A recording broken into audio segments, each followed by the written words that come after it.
प्रवासी मजदूरों के खिलाफ मोदी सरकार का युद्ध, असंवेदनशीलता को कृपा मनवाने का अहंकार। हर एक आपदा कोई न कोई सबक जरूर देती है। कोविड महामारी का एक बड़ा सबक यह भी है कि मजदूरों और खासतौर पर शहरों के प्रवासी मजदूरों के प्रति मोदी सरकार की संवेदनहीनता का मुकाबला सिर्फ और सिर्फ एक चीज कर सकती है, और यह है इस सरकार का इसका गुमान कि वह कोई भी झूठ, कितना भी बड़ा झूठ, जनता से सच मनवा सकती है। इसलिए आफत सिर्फ यही नहीं है कि यह सरकार स्वभावत मजदूर विरोधी और वास्तव में मेहनतकश खेतिहरों समेत सभी मेहनतकशों की शत्रु है।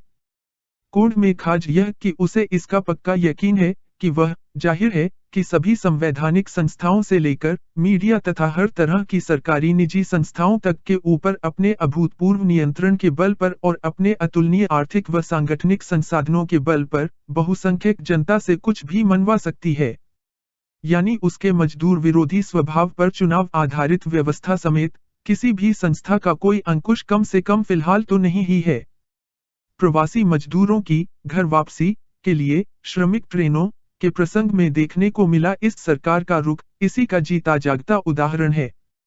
देशव्यापी लॉकडाउन के पहले विस्तार के आखिर तक आते आते जब यह साफ हो गया कि 40 दिन के लॉकडाउन से कोरोना संक्रमण रुकना तो दूर, उसका जोर थमने तक नहीं जा रहा था और कुछ ढीलों के साथ लॉकडाउन को और आगे बढ़ाना जरूरी होगा, तब मोदी सरकार को किसी भी तरह से अपने गांव घर जाने के लिए छटपटा रहे प्रवासी मजदूरों का ध्यान आया। लॉकडाउन की शुरुआत से लेकर उसके पहले विस्तार तक का अनुभव बता रहा था कि लॉकडाउन के और विस्तार में इन मजदूरों को अपने घरों से दूर रोककर रखना बहुत मुश्किल होगा।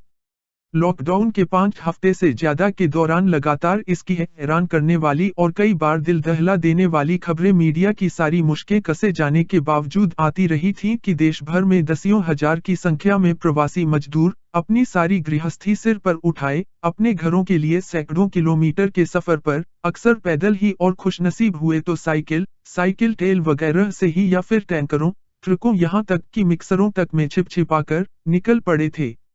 इनमें कामयाबी के साथ घर पहुंच जाने वालों की खबरें उतनी नहीं थीं, जितनी पुलिस द्वारा पकड़कर बीच रास्ते में क्वारंटीन के नाम पर सुविधाहीन अनौपचारिक जेलों में डाले जाने वालों की और कई मामलों में तो भूख, प्यास, थकान से रास्ते में ही मर खप जाने वालों की थी।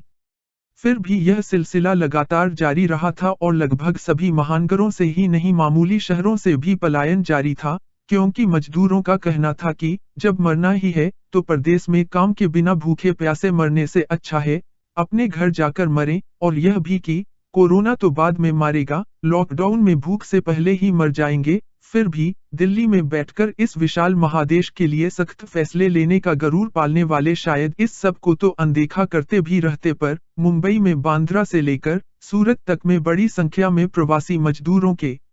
घर जाने की एकमात्र मांग के साथ सड़कों पर उतरने ने इस मांग को और अनदेखा करना मुश्किल कर दिया था। इसके अलावा लॉकडाउन की सारी सख्तियों के बावजूद और सारे ताली थाली बजाने तथा दिया मोमबत्ती जलाने के बावजूद कोरोना की आफत का अभी लंबा चलना तय दिखाई देने से कोचिंग उद्योग के केंद्र राजस्थान के कोटा शहर में फंसे लाखों मध्यवर्गीय व संपन्नतर परिवारों के बच्चों से लेकर दूसरे देशों में फंसे भारतीयों तक को घर लाने की मांग जोर पकड़ रही थी, जिसे सुनना उसी तरह मौजूदा शासकों के स्वभाव का हिस्सा था जैसे करोड़ों प्रवासी मजदूरों की उसी मांग को नहीं सुनना। आप पहले क्रोनोलॉजी लीजिए। पहले केंद्र सरकार की मूक सहमति से और जाहिर है कि राजस्थान सरकार के कोंचने से सैकड़ों की संख्या में बसों से कोटा में फंसे बच्चों को उत्तर प्रदेश, मध्य प्रदेश, छत्तीसगढ़, दिल्ली, असम व अन्य पूर्वोत्तर राज्यों आदि द्वारा बसों से निकाला जाता है। उसके बाद प्रवासी मजदूरों के लिए भी ऐसा ही किए जाने की सुनगुन शुरू होती है और लॉकडाउन के ताजातरीन विस्तार की घोषणा की पूर्व संध्या में बाकायदा इसका ऐलान कर दिया जाता है कि लॉकडाउन के चलते दूसरे राज्यों में फंसे मजदूरों, तीर्थयात्रियों तथा पर्यटकों आदि को निकाला जाएगा। चूंकि इस बार मामला मजदूरों का था जिनकी संख्या लाखों में होने वाली थी, रेलवे द्वारा श्रमिक ट्रेनों के नाम से विशेष ट्रेनें चलाने का भी ऐलान किया गया।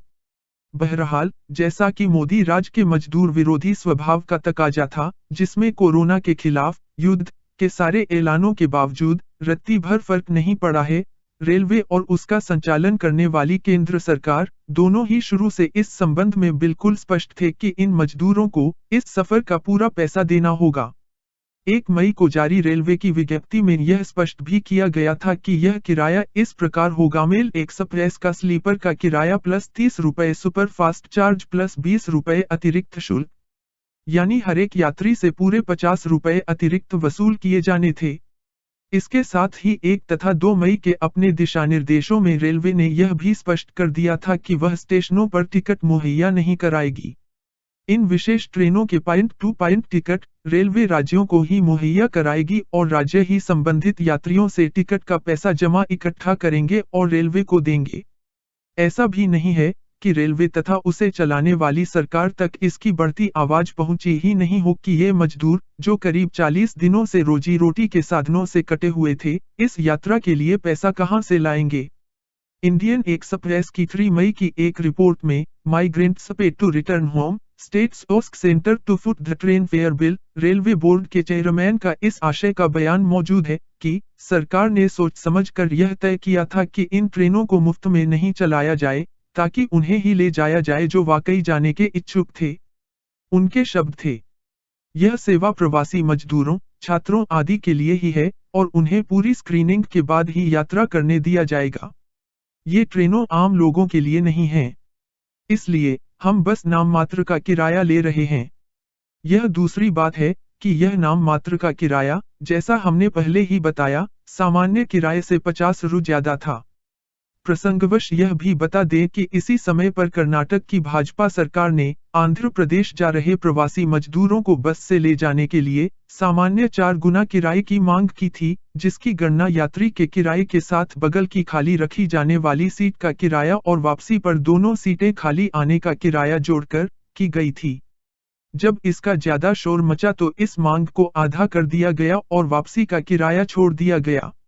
इसी तरह गुजरात में कुछ जगहों से 3-4 हजार रुपए प्रति यात्री के हिसाब से निजी बसों से प्रवासी मजदूरों के राज्य से बाहर निकलने की खबरें आई हैं।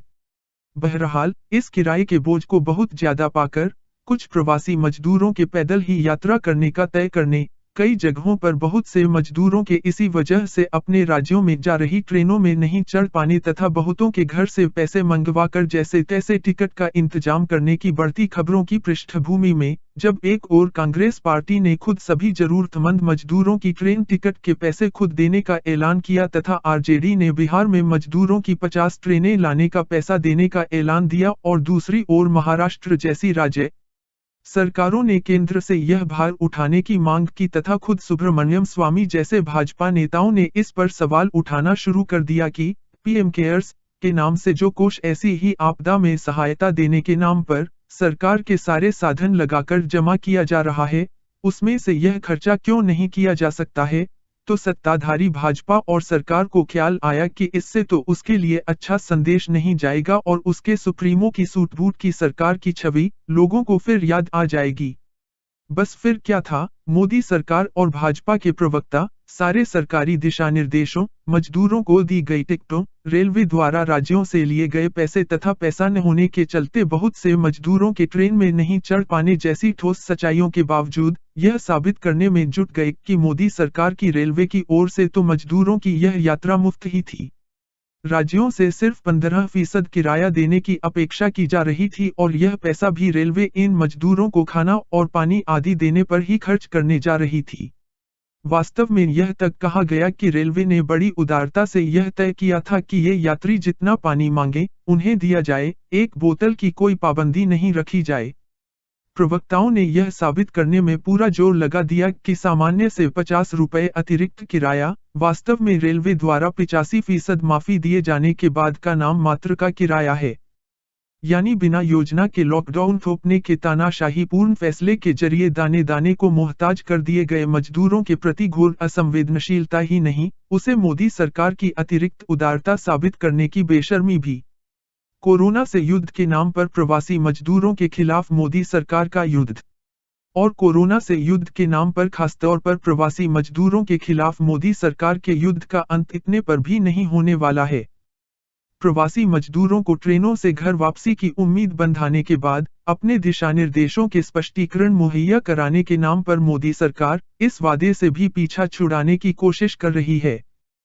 केंद्रीय गृह सचिव ने 3 मई को राज्यों के मुख्य सचिवों को पत्र लिखकर यह स्पष्ट किया कि ट्रेन, बस आदि से परिवहन की सुविधा सिर्फ ऐसे मुसीबत के मारों के लिए है, जो लॉकडाउन से पहले अपनी काम करने की जगहों से चलना शुरू कर बीच में फंस गए थे। इस निर्देश का ठीक ठीक क्या आशय है, इस पर तो नौकरशाह माथापच्ची करते रहेंगे, लेकिन यह स्पष्ट है कि मोदी सरकार 40 दिन की लॉकडाउन की कैद के बाद भी प्रवासी मजदूरों को घर जाने देने के लिए तैयार नहीं है। इस बीच कर्नाटक सरकार ने राज्य से चलने वाली श्रमिक ट्रेनों को इस दलील से रद्द ही कर दिया, बताते हैं कि राज्य में इन मजदूरों की जरूरत है। यह तब है जबकि सरकार न इन मजदूरों की छूटी रोजी रोटी की भरपाई करने के लिए कोई बोझ उठाने के लिए तैयार है और न इसी सच्चाई को समझने के लिए तैयार है कि इन गरीबों का शहरों में बिना सुविधाओं की तंग जगहों में कैद कर रखा जाना कोरोना के संक्रमण को रोकने के लिहाज से भी उन्हें उनके गांव व घर पहुंचाए जाने के मुकाबले कहीं ज्यादा नुकसानदेह है। लगता है कि महामारी तो बहाना है, मकसद मजदूरों को बंधुआ बनाना है। राजेंद्र शर्मा का हस्तक्षेप.com पर आलेख। वीडियो शेयर करें, चैनल सब्सक्राइब करें।